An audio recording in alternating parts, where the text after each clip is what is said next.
morning, everyone. I'm Joel. Welcome back to the Egg Bio Rooftop Garden.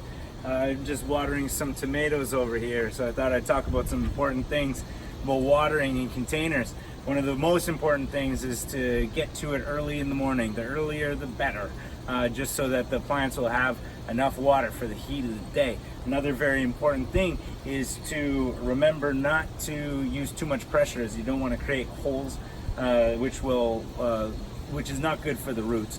Another thing that we do here is we have drainage holes, and we water enough so that we can see the water dripping out of the drainage hole, so we know that there is enough water. So those are just a couple important things to remember when watering your container garden.